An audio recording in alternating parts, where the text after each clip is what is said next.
Hi, I'm Kathryn Sorensen. Hi, I'm Elizabeth Cardez. And you are listening to the Firewalker Podcast. What is the Firewalker Podcast, you may ask? What is it?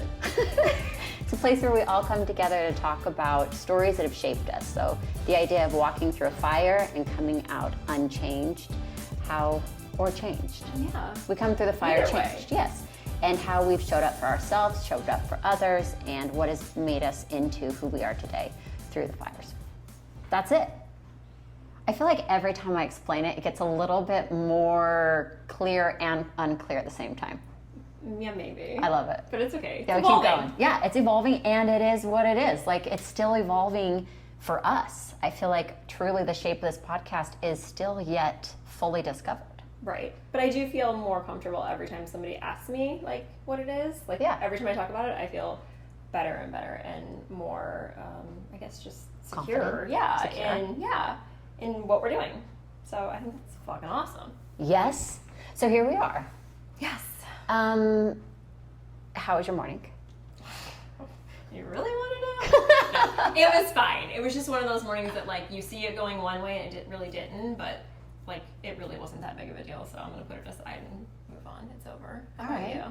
Dude, actually, mine is good.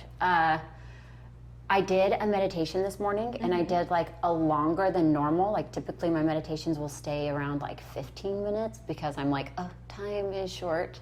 Although I have literally nothing I do all day, so I don't know why. I think that. But I did one that was like 45 minutes today, and the weirdest shit happened to me. Like, I had nightmares, like reoccurring nightmares as a little girl. Yeah. And like the feeling, I don't know if you can identify with this, but like it was the same feeling that would wake me up, and then the same imagery, which was like clay people, which is weird, but mostly it was like the imagery, like the feeling Yes. was like it like crippled me as when I was asleep. So I'm meditating, I'm in this like state of like a really deep self quiet, like almost like trying to empty myself so that I can have extra space in me. And that feeling of the nightmare was just like, I felt it and I'm like, this is so familiar, what is this? And it felt like my body was like swollen, and it was a very safe, like I wasn't scared like I was when I was a little girl, but I've never actually, like, that was such a experience for me. Do you still have that same recurring dream as an adult? No. My anxiety, at the peak of my anxiety, I'd more wake up in like a puddle of sweat. Like the sheets on my bed would be soaking wet, my clothes would be soaking wet. That happened like 2 weeks ago. Oh, it's so I tough. know. That's gross. And now it's more, I haven't had like a reoccurring, but I take antidepressant. So I'm on like something to help with that. Right. And yeah, it was just such a bizarre feeling. But when another part of that moment was my body, like I've been really trying hard to like just let my body do what it needs to do in moments like that. Like there's different kinds of like breathing and stuff that like you start shaking, like your body just needs to work stuff out. And so my body just needed to like move and make deep like sounds in my throat. Anyways, really like sounds weird to share, but it was like I've never had anything like that. So my morning was pretty healing.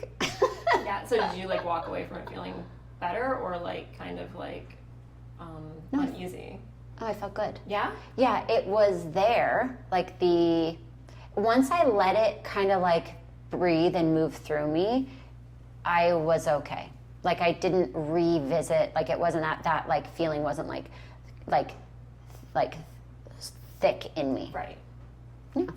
Okay. That's it. How's your morning? Great. Weird little bit, but It's okay. yeah, it was like what was it? Awesome. Well, I mean, if like the end result was good, then that's all that matters. Even though it was like maybe a little weird getting there. No, I think that the act of meditation is such a personal journey for oneself and one's awakening and self-evolvement and awareness within oneself, that I don't think it looks the same every time. So I really was in a very, very deep space that I think that finally allowed those feelings to kind of come up and work out, because they'd been in me since I was a little girl. Right. Like, that was there. Right. And I truly believe that we store things within our muscles, and we store things within, like, deep parts of ourselves that isn't easily accessed. For sure. So I think that it was able to kind of wiggle a little bit of it out. The reason why I asked you if you still have, like, the same dream from when you were little is because I actually still have one. You really? That I've had, like, my whole life. And it's not like I think maybe the details surrounding the dream, like, kind of, like, change a little bit, but it's always, like, the same main theme, that I'm, like, at my grandma's house and there's a dog chasing me around the house. Like, in circles for, like, hours until I'm, like, exhausted. But I still have the dream. Wow. I know. So I need somebody to analyze that for me. I think you need to, like, sit and, like, maybe maybe analyze. I have no idea. Yeah. Well, we'll But I still call have the it. professional still. When's the Yeah. last time you had it? It probably maybe like once a year or so. It'll just Wow. pop up and say hi. And I'm sorry you had a sweaty anxiety night the other night. That's tough. I actually woke up because it was so, like, traumatic. I woke up and, like, I was soaked in sweat. I was crying, like, and I read this thing where it says, like, dreams are like 3 seconds long. Have you seen that? It sounds, I do right. not see how that's possible, because, like, my face is soaked in tears. So, like, how could the dream be 3 honey. seconds long, right? But anyways, I got up because it was, like, so heavy. I grabbed my phone and I didn't want to forget it, because, you know, even, like, by morning, even if it was, like, big, you still kind of forget it. Grab my phone.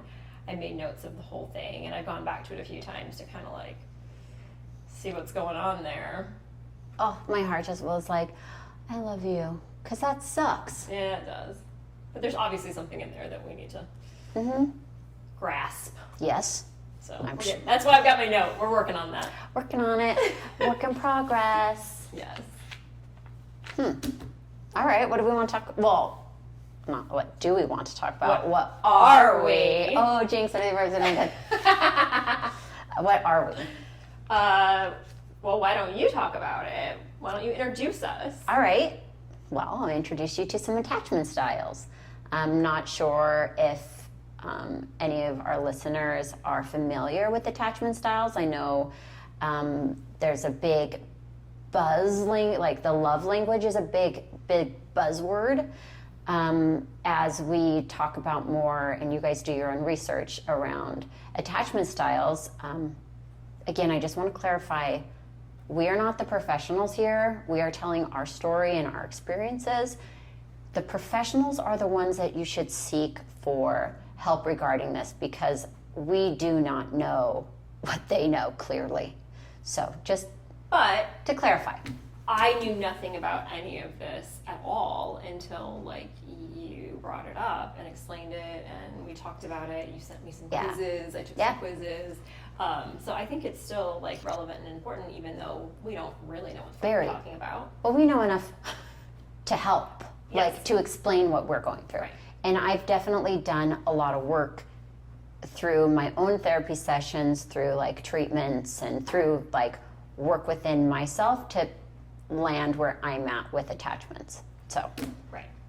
Okay. Great. Should we talk about our styles or why it showed up, actually? Let's start there first. Okay, so as I said, the love addiction, we're going to talk about love addiction later too, though. But as the love languages, sorry, I couldn't find the word.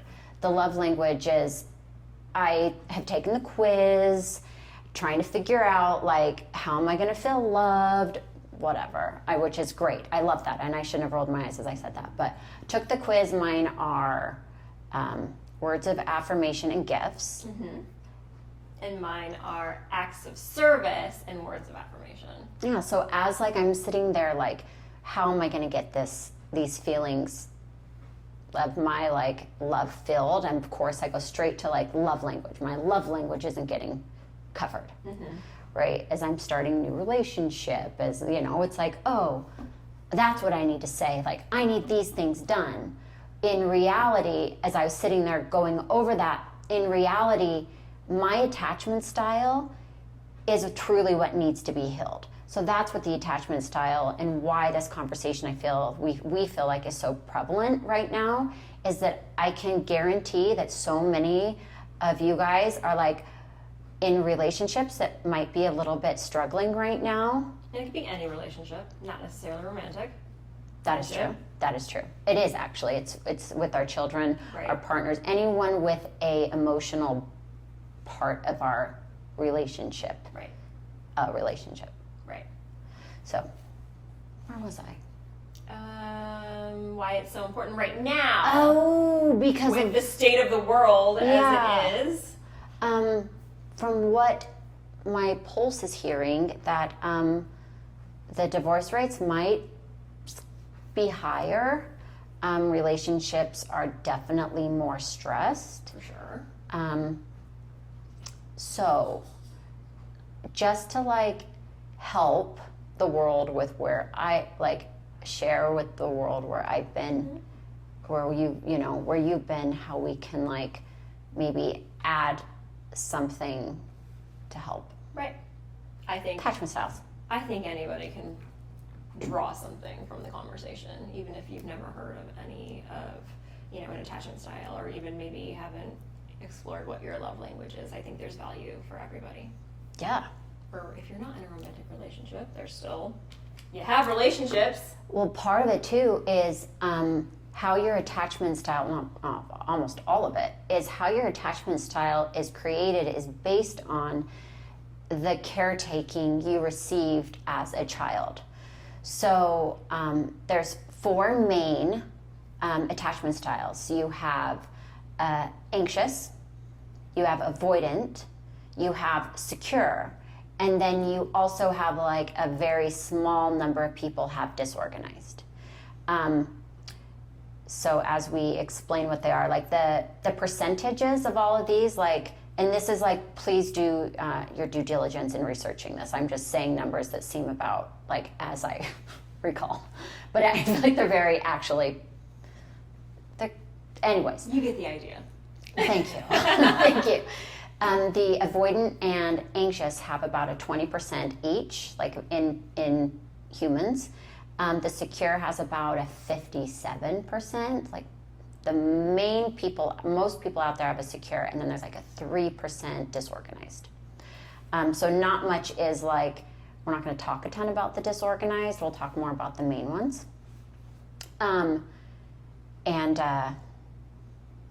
Yeah, so pretty much they're like when you're a kid. So we'll start with anxious. Mm-hmm. So examples are given. Chandler on Friends is like an extreme, like how he's always like very anxious about him and Monica's relationship. Yes. So like that's one, if you've seen Friends, you can picture like how insecure he is within this relationship and how he almost sabotages. He does sabotage a lot of it because he's like can't trust, or he's very insecure and anxious about that relationship. Right. So then you have, if we do like that same image on Iron Man, Iron Man is an extreme case of the avoidant. So he doesn't want to have the relationship as much as he's like going into this like... Is that why I love Iron Man? Probably. So, and Iron Man has this like, the computer, the science, all that is his fulfillment, not the relationship. He's so hot. So Elizabeth is confirming her avoidance hardcore. in attachment style, and mine is actually the disorganized. I'm the slim part. So, anyways, we'll keep going about the. So, part of being, say, like a kid, for example, that was brought up with parents or caretakers that gave them a very sometimes secure, sometimes avoidant, sometimes anxious. The kid never knew what they were going to get. So sometimes she felt loved and sometimes she didn't. So her needs had a very up and down attached with her caretaker. Right. And typically, I forgot to say that like these attachments are formed by the time a kid is 5. So most of this is like your very, very beginning, like your parasympathetic nerve and the vagus nerve, the nervous system, and then the vagus nerve have a crucial part to play in this. So like as a little kid gets their needs met, it's not just that they got, say, the like a snack that they wanted. It was like possibly the parent's back was turned, the kid wasn't feeling like they were being listened to. So there's a lot that has to play with not just the need getting met, but facial expressions, the mood, like they feel the parent's energy, they feel the connection with them. Hi, you guys. We're transitioning now from anxious into avoidant in the original audio. I did not clarify that appropriately. Enjoy the rest of the show. Here comes avoidant attachment style. Could be my parents don't give me the love I need. So they were not given the love and attention. Here's a fruit snack. Figure it out. Right. Where like now the kid is like, I can't depend on anybody else and I can't need somebody else because my needs aren't being met when I lean on a caretaker or caregiver. Right. So that becomes more an avoidant. And typically it's like what the research polls is mostly men are avoidant and women are anxious. There's a higher number in each. And not to like, everybody has their own experience. But there is like, obviously there is the Chandler in Friends and there is Elizabeth right here. Right. So there is this like, it doesn't like just go to one gender. Right. But there is a lot to do with a lot of the gender I can see that. within that. That's probably also why I've been told, like, I'm a dude. So, makes sense. I can get on board with it. Yeah, so, yeah, there is, so a lot has to do with the child growing up, how they feel their needs are met. And then what happens is we take that attachment style into relationships moving forward as adults. So now we're little kids with this attachment to a caregiver in a relationship with somebody else that brought their attachment in as a child. So now what do? If, say me and you were in a relationship, you're avoiding and I'm trying to like give you extra love. Right. Like that can't feel good for either of us. Right. Right? And that's where the love language is. It'd be like, okay, well, we're not feeling securely attached, so you're not telling me I'm pretty enough or spending enough time with me or giving me enough gifts, and you're not over here. The man, like, well, you never listen to I tell you this time blue in the face, and what about all this, and I take care of you this way.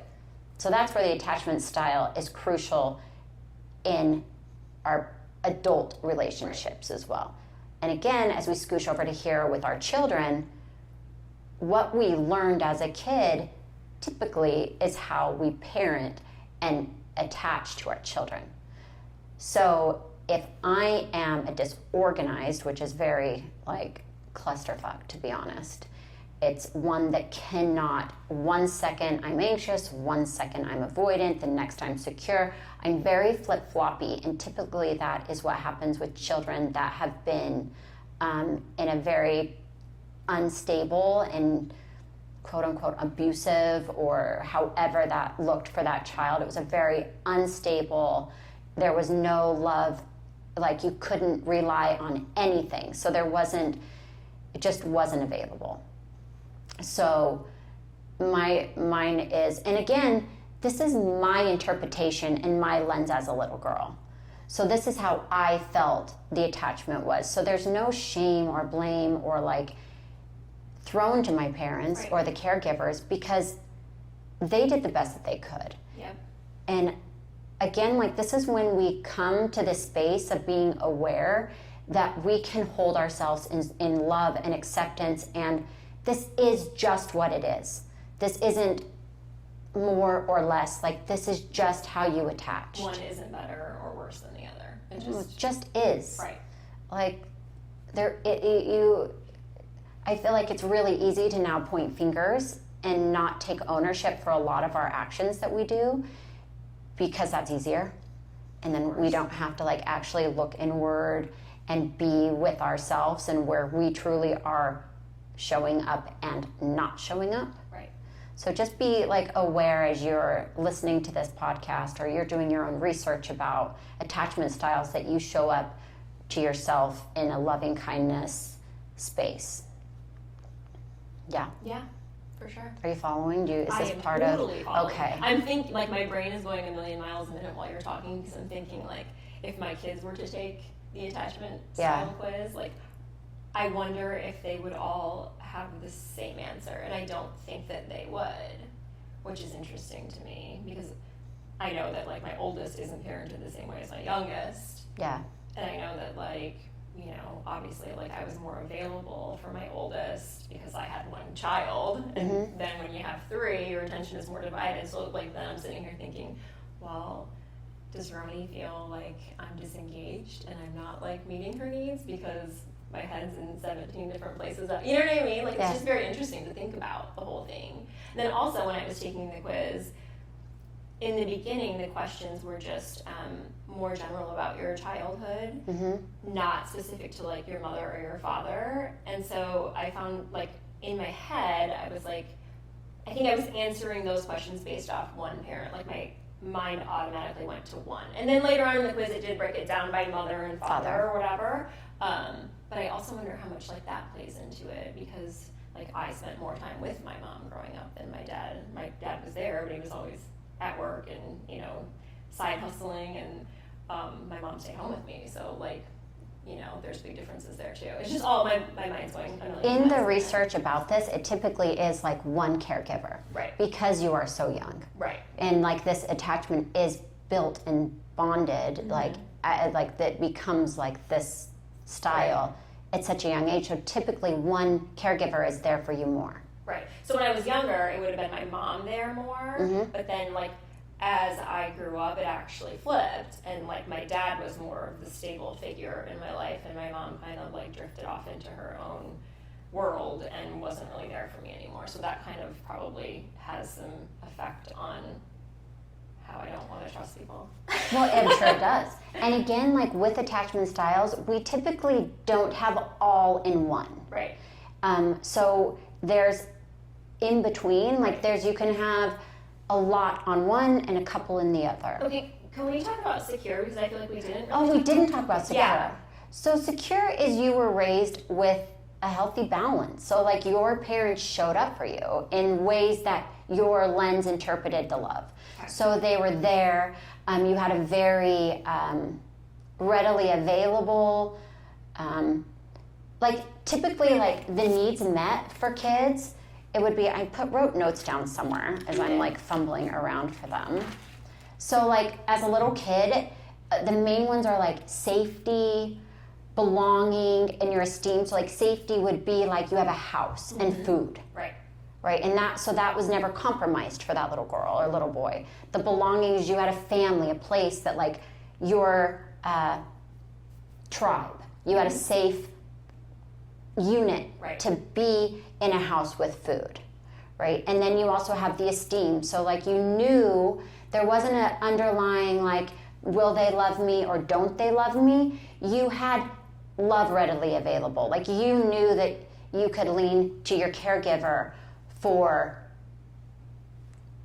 hurts or love or anything. Right. So a secure relationship or a secure attachment, which obviously would be the dream boat of all of these, and typically 57, whatever the number breakdown is, the majority, a vast majority of people within attachment styles have a secure. So this isn't a, like, secure is not impossible. Like where, like I sit here in this like very disorganized, I'm like, I cannot believe that there's somebody out there sitting in a secure attachment. Like, what does that look like? That's why I find the number like so shocking. It is. Because I don't feel like, I know many people that would probably fall into that. I feel like I feel like I know people like that. Really? Mm-hmm. I feel like no. I do feel like, yeah, I do. I feel like the relationship that like I'm in, it feels very like consistent and like very, I don't know. Like, I feel like that is something I could like lean into for like, okay, so now let's roll into partner bonding. So you can help each other out. Oh, let me explain too. So like anxiety, the anxious attachment is almost like you have a cup with a big hole in the bottom. So like you could be told you're pretty 1,000 times and that you're loved and that you're special, but it leaks out. It never actually stays in that cup. Now we have the avoidant that sits there with their cup. It doesn't have a hole in it. It just has a lid fucking onto it tight that nothing can penetrate. And it like, it's the safety of that. Like nothing's getting through there. Right. So the partner bonding is when somebody that is feeling like the anxious partner, say that they're with an avoidant partner, the avoidant partner could call, I'm running late, I'm going to be 15 minutes behind, don't worry, I'm coming home, I love and miss you. All of a sudden, this takes the anxious and that insecure part be like, well, he's on his way, he didn't forget. Like, I'm not all of a sudden like chopped liver over here taking care of kids, like he's coming home to me. Now the anxious, rather than like, always look at me, always spend time with me, like I'm so needy, gives the avoidant partner enough space to be. So this avoidant partner typically needs their own space to heal and to like process information. So they need their space to not have their partner constantly like chipping at their lid. So eventually the avoidant lid kind of comes off and the anxious hole gets plugged. Right. And now together they build a secure attachment together by working through it. Now we bring in the love languages and they work. Right. Because now my leaky cup is now secure and it can hold all of the, you know, the kind gifts and the love. And now your lid is off and now these words of affirmation and acts of service can sit in there and they're seen. And they, not only are they seen, but they feel good. Right. Like, it's like, wow, like, you showed up for me and you allowed me to process this the way I needed to process it. So your connection is now secure. Yes. Or become, like, this is a journey. Again, this stuff does not happen overnight. This is not just like this process takes time, a lot of, like, showing up for each other and like, I'm a talker, I need to talk it out, while my partner might not be. Right. So if I need to talk it out, I need to lean to friends or somebody that can handle my talking. So when I come to my partner, it's not all these words being dumped on top of them. Right. Right? Yes. So there's times where like you show up like, hey, like this is my turn to talk. Now this is your time to talk. So I can listen and be present. I feel like as I'm sitting here listening to you talk, I think it's interesting how I said I don't feel like I know many people that would fall into secure, and then you say that you do feel like that. And I think that maybe that kind of ties back to something we've talked about before, where you like attract the same person in your life over and over again. Yeah. So I probably just don't attract the people that are more secure in their attachments, whereas you do. And it's kind of like, I mean, I know I've attracted the same person in my life. My friends, my husband, it's the same person over and over and over, and always has been. And I feel like when it's not that person, like, I'm never as close to them because, I don't know, maybe we're too similar. Maybe. So, I don't know. It could It's also be like conversation came up about one of your daughters. Do you want to share that? Oh, with what happened the other day? Well, yeah, if you're comfortable. Yeah, if not, yeah. I can share. Yeah, so my middle daughter is dealing with an injury right now, and she's a competitive dancer, and that's been hard for her. I told her she needed to act as if, like, she needs to always be thinking about dance, even though she cannot participate right now, as if everything's normal. So just because you are on the bench does not mean that you don't have to have your hair done, does not mean that you don't have to show up in your leotard and not your freaking sweatpants that you woke up in this morning. And she took some issue with that. She didn't see why, and she told me, actually, quote, it was bullshit, that I was telling her that, and it made no sense. And I ended up getting really upset in the conversation because she just wasn't hearing anything I had to say, and we were just on totally different wavelengths with the conversation. I ended up saying, you know what, fuck you, I'm out of here. I hung up the phone, and then my husband's across the room, and I see him look at his phone, and it's ringing, and he picks it up, and I'm like, oh shit, here we go. So then I walk over, and he's like pep talking her, and he's giving her this like pump up speech of a lifetime, and I was just like, holy shit, like we deal with things so differently. Now, to be fair, I don't think either of the conversations really got through to her, but it highlighted for me when you started talking about like how I'm avoidant. Hell yeah, I'm avoidant. I slammed that phone down like, you know what, I'm done with this. Yeah. So there's some reflecting to do there for me. But it also, you even said during, like after this, you're like, I did what I would have wanted done to me. Right. So like, it's kind of like a key part when we look at our children and relationship that we're in, is we do what we want done. Right. Like I think is like such powerful. Right. I think it's probably just your default. And so to be aware of that is the only way you can probably, I don't know, work on it to be better for your partner, your kids, your coworkers, your friends, whatever. We also talked about how, like, when I'm sick, I want to be left alone. Yeah. I don't want anybody to talk to me, don't look at me, close the door, turn the light off. And so then when my husband's sick, like that's kind of how I treat him. Like I keep the kids away, I want it quiet, I try not to bug him. Whereas he's like, you don't care about me, nobody comes and sees me. But I'm just like, I was doing my best thinking like, that's what works when you don't feel well, but that doesn't work for him. So the only way to like be better for each other is to be aware of it. So that's why I think this conversation is so important. Yes, and especially where, again, to bring it back to like the state of the world right now. And for anyone within these relationships, these caregivers at home, we're tired. We're really tired. It's hard, man. Like I'm seeing within my own relationships with my children, like I get a lot of like, wow, Kathryn, like how do you do this with your girls? Like you have such like a great relationship with them, and they're so like, they adore you, they love you, and that is very true. But this past weekend, like last night, like I had a big like moment I'm not proud of with my daughter. Like I didn't show up when she was willing to be brave and be like, I went straight to the defense. I went straight to this, like, so as a caregiver, like I'm tired and I don't want to give that responsibility to my children and be like, you guys take care of each other, like do the parentification stuff. Like this is my job. Like I birthed these children. These are my children. It's my responsibility, not the children's responsibility to take care of the children. There's just a lot of this right now where I know in the world, this is not a conversation that is not needed. Yeah. Like we need this. Right. So, anything else? Did we miss anything? No, I think that's pretty...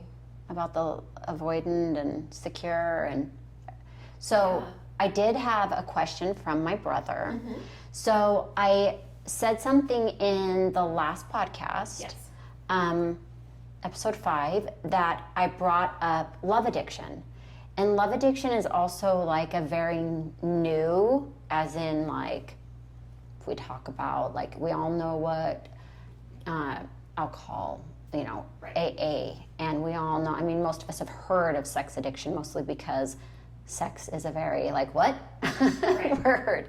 And we've heard about, you know, addictions to gambling and to drugs, and right. So we know that there's the addiction. So, so love addiction has a lot to do with these attachments. Because my attachment is so disorganized, and so my past relationships have become a place where I did not feel secure at all, nor, you know, however that looked for within the relationship. But my side was so not secure and very interrupted that it became a toxic push and pull. So an addiction is basically you're using something else to replace yourself.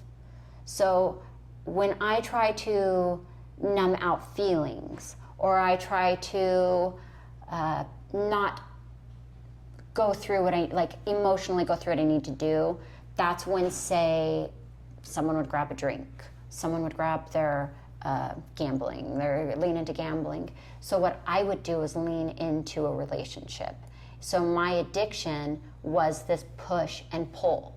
So love addiction is just a very toxic back and forth. It's almost like how you stop it, like cold turkey, like you would alcoholism, just stop drinking.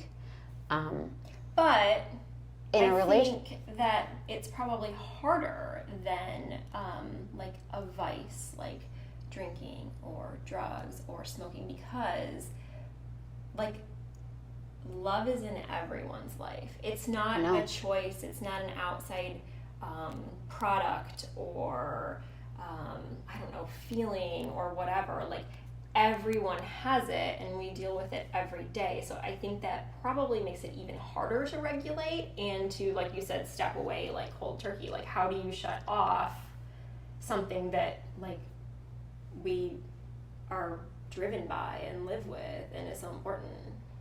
So that's where going to the meetings. So there are online, so available right now. Like I know that some meetings are in person. I'm not all the way exactly sure how within social distancing that's happening, but I have received emails and reaching out that like, hey, we're now back in meetings, like physical meetings, not just online. So there are meetings you can go to.